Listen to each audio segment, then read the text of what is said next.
Good morning, good day. How are we doing? Another weekend is upon us. Another month is upon us as well.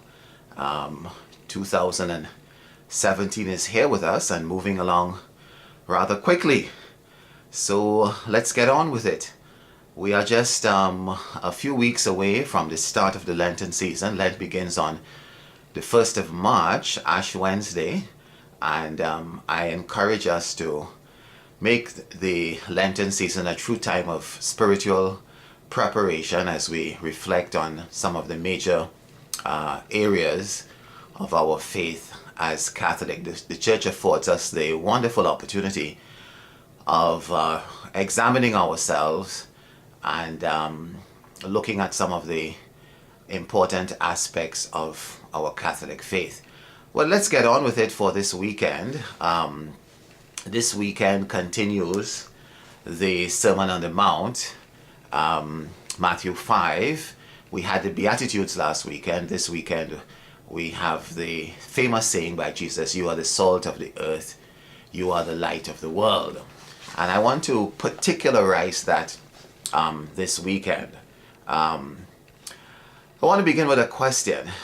The question is this: are all religions the same? Do they all lead to the same God?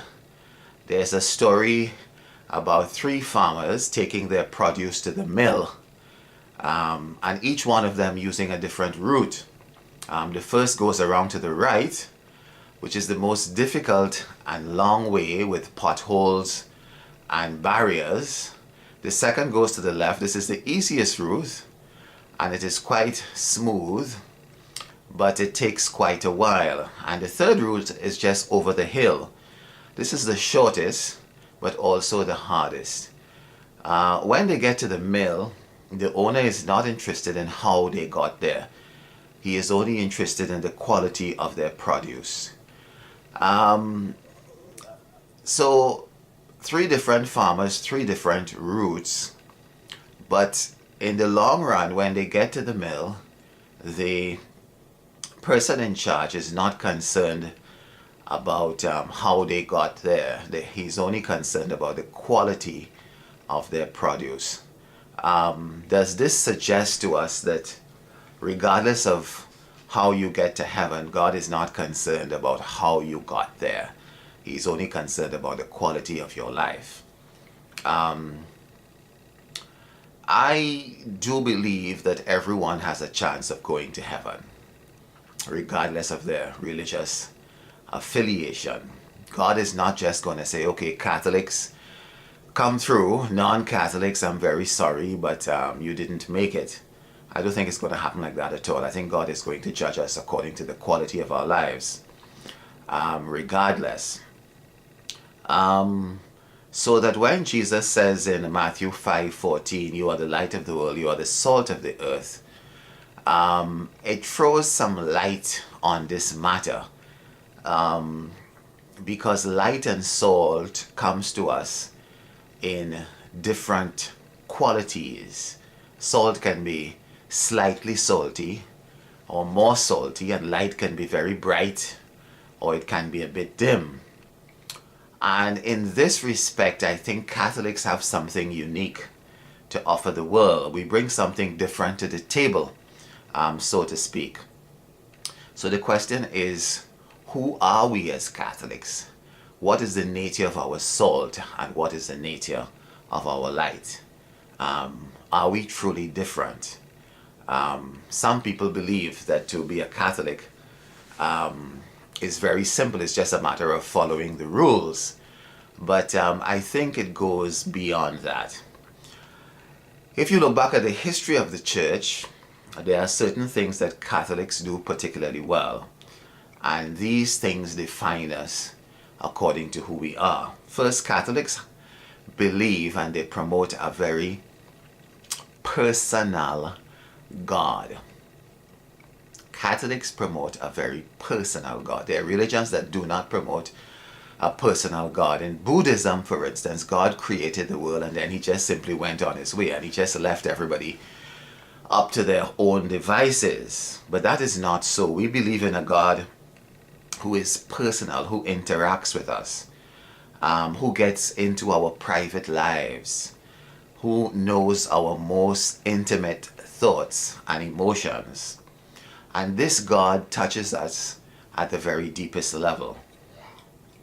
And I think we as Catholics specialize in this understanding of God. And it is a God that the world sorely needs. When you enter a Catholic church and you attend a Catholic worship service, this understanding of God becomes very, very apparent. There is a sensory feel to our church buildings. We incorporate all the senses. In our Catholic services, we kneel, we stand. The priest does not just walk in, he processes with candles and incense. We have statues and pictures. It all suggests that God is real, to be experienced through all the senses. Catholics take their cue from the 23rd Psalm, a very personable piece of literature that expresses in an intimate way our understanding of God. This psalm, known as the Good Shepherd Psalm, says that God refreshes our soul. He comforts us with his rod and staff. He anoints our head with oil. And he invites us to dwell in his house forever. It doesn't get more personal than that. This is the God we proclaim. This is our Catholic legacy. It is in line with the very first book of the Bible, where we read that after Adam and Eve, our first parents had sinned. They hid from God in their shame and guilt. What happens next is truly amazing. In the annals of religious literature, we read in Genesis 3:9, "But the Lord called out to the man, 'Where are you?'" God goes looking for the man. He is a God who seeks out people. When last did you have someone look out for you? When were you lost, or alone, or sick, or afraid, and someone came seeking you out? This is what God does in Genesis chapter 3. He seeks out the man. And this is our Catholic witness. One theologian has suggested that we keep a collection of personal stories to share with others.